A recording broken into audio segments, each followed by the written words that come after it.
Quero começar por cumprimentar o Sr. Professor Leber de Freitas, agradecer os comentários que aqui já nos deixou e obviamente também aqueles que ao longo do tempo foi produzindo relativamente às várias versões desta dita reforma do processo civil.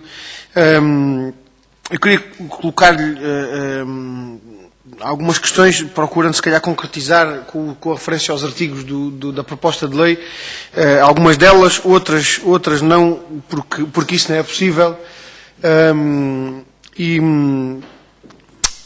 E a primeira de facto ia se calhar procurar. A primeira, se calhar, não posso fazer essa referência mais concreta aos artigos, porque eles são vários porque o problema é vasto. E tem que ver com o seguinte, tem que ver com algum reforço do princípio do inquisitório face àquilo, portanto, ganhando campo perante aquilo que era o princípio do dispositivo, as expressões do princípio do dispositivo no processo civil, sendo que, sobretudo, do ponto de vista da direção do processo e do reforço dos poderes de direção dos poderes do juiz na direção do processo, esta questão tem particular incidência. Isso acontece, por exemplo, em relação à possibilidade de eliminação de faculdades dilatórias, em relação à direção da própria audiência, na instrução do processo. Portanto, há de facto um reforço dos poderes de direção do juiz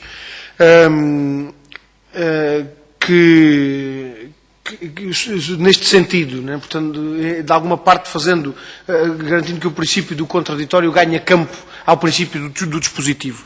E eu gostava, sobretudo, que nos pudesse deixar aqui algumas considerações mais gerais sobre esta questão, sobre a importância e a relevância de cada um dos princípios no âmbito do processo civil, consideradas as suas especificidades, e, sobretudo, podendo enquadrar-nos aqui de alguma forma, com a sua opinião, obviamente, aquilo que deve ser num processo de partes a intervenção do juiz. No processo civil, que é por natureza um processo de partes, se de facto se deve colocar esta exigência de intervenção ao juiz e, sobretudo, em alguns casos, de alguma forma podendo até comprometer aquela que é a posição, que deve ser a posição de equidistância do juiz em relação às partes. O Sr. Deputado Pita Ameixa já fez aqui esta referência, que eu acho que é muito útil, relativamente à tentativa de conciliação do artigo 594. Isto porquê? Porque aquela obrigação de empenhar, do juiz se empenhar ativamente na obtenção de uma solução de conciliação, levanta-nos a nós pelo menos duas preocupações. Uma primeira tem que ver com a previsão do número 3 de soluções de equidade.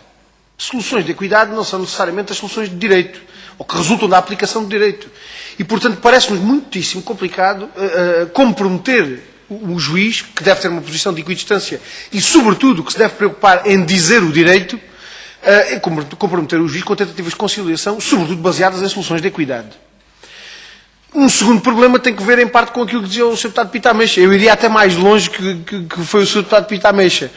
Porquê? Porque, obrigando-se à consignação em ata da solução que, em concreto, o juiz propôs para a conciliação, o juiz acabará, perdoa-me a utilização da expressão popular, mas o juiz acabará preso por ter e preso por não ter.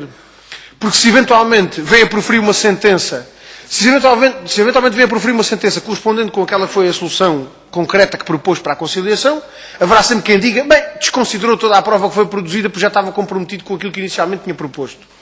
Se eventualmente vem a proferir sentença divergente daquela que propôs na tentativa de conciliação, sempre poderá haver quem diga, bem, não quis proferir sentença para não o acusar de já estar amarrado à solução que lá atrás tinha proposto. E, portanto, eu julgo até que a questão pode ser mais complexa do que a forma como o Sr. Deputado Pita Ameixa aqui a colocou. E, sobretudo, parece-nos que pode, de facto, comprometer, de alguma forma, estas soluções, e em particular estas soluções em concreto, relativamente à tentativa de conciliação, pode, de alguma forma, comprometer aquilo que é a desejável posição de equidistância do juiz em relação às partes. Uma outra questão tem que ver com os temas de prova e a fixação de temas de prova por oposição àquilo que é hoje a fixação da base instrutória. E queria colocar-lhe uma dúvida, que é uma dúvida que é uma dúvida sincera. É uma dúvida sincera, não é uma dúvida relativamente à qual já tínhamos uma inclinação relativamente à apreciação da situação, ao contrário desta primeira que lhe coloquei. Em relação à questão dos temas de prova, e sobretudo da solução da opção pela fixação de temas de prova, em confronto com aquilo que é hoje uma solução diferente do nosso Código de Processo Civil, levanta-se a preocupação que temos é esta. De facto, em algumas circunstâncias, poderá ser vantajosa a produção de prova em função da definição de temas de prova. Porque o espartilhamento ou a apreciação atomística da prova em função do articulado não permite uma compreensão integral daquilo que são efetivamente, por vezes, temas de prova e a consideração articulada de vários factos que têm que ser dados como provados, obviamente, cada um por si, mas que só permitem uma compreensão integral da questão quando entendidos de forma articulada. E, portanto, esta solução da definição de temas de prova pode ser, de facto, vantajosa. A questão que coloco é esta. A solução da proposta de lei parece ser a de, obviamente, garantir a necessária correspondência, se opta pela fixação de temas de prova, como é proposto, necessariamente tem que se garantir uma maior liberdade na produção da prova às partes. Porque as partes já não estão amarradas à comprovação dos factos que são articulados, mas encarando-se a produção da prova nesta perspectiva mais abrangente dos temas, obviamente que a liberdade da produção da prova garantida às partes, até na própria forma como é gizada a audiência, tem que ser garantida. O que obriga também a uma intervenção mais disciplinadora do juiz. E, portanto, a questão que coloco é esta. Haverá, de facto, ganhos de eficácia com uma solução deste tipo? Ou encontrar-se-á nesta outra forma de garantir maior liberdade às partes, exigindo maior intervenção do juiz, encontrar-se aqui um novo campo de conflito que permita ou que possibilite a eternização do processo e a multiplicação do conflito. Não é? Essencialmente a questão era esta. Uma outra questão que queria colocar também tem a ver com uma referência que fez à questão da simplificação da possibilidade de transpor para o Código uma forma sumária de processo declarativo, sobretudo partindo daquele enquadramento do Decreto-Lei 269/98, e eu queria colocar a questão de saber se a previsão dos artigos 597 e 598, relativamente à forma simplificada para as ações com valor igual ou inferior à metade da alçada da relação, se corresponde ou não a esta pretensão que aqui nos apresentou. Eu presumo que não. Presumo que para cuidar correspondência a essa questão que colocou seja preciso mais qualquer coisa. Mas, de qualquer forma, queria colocar-lhe sobretudo a questão de saber se há efetivamente ganhos, se resultam efetivamente ganhos de uma solução como esta, que está prevista nos artigos 597 e 98, face à eliminação do processo sumário e do processo sumaríssimo, sobretudo. Portanto, se há de facto alguns ganhos com esta solução. A última questão tem que ver com a inversão do contencioso, que tem sido uma das questões mais suscitadas na apreciação desta proposta de lei. E eu vou, sob pena de uma análise mais aprofundada da norma, vou talvez limitar-me a esta referência. A inversão do contencioso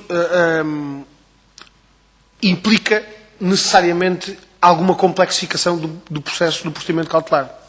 Porque se pretende que haja ali uma composição definitiva do litígio, obviamente têm que ser dadas às partes outras condições de intervenção processual que estão afastadas à partida no âmbito do procedimento cautelar, cujos fundamentos e critérios e objetivos são distintos daqueles que presidem a ação principal, cuja resultado se pretende obter com esta possibilidade de inversão do contencioso. E a questão que coloco é esta. Para assegurar condições às partes que permitam uma justa composição do litígio, justa composição definitiva do litígio, não se hipotecam algumas exigências de celeridade e de simplificação que necessariamente têm que presidir à apreciação de um procedimento cautelar? Ou seja, será que se mantém verdadeiramente o respeito por aqueles objetivos que estão previstos em relação ao procedimento cautelar de uma resposta urgente a um perigo iminente de grave lesão de um direito cuja apreciação se resume à probabilidade da sua existência e não ao seu reconhecimento efetivo? Será que será que conseguimos manter todos estes objetivos intactos quando se admite a possibilidade de inversão do contencioso e isso implica necessariamente uma reformulação do processo? Essencialmente a questão que queria colocar era esta. Há outros problemas que se nos suscitam, mas eu ficava por aqui em relação às questões concretas a colocar.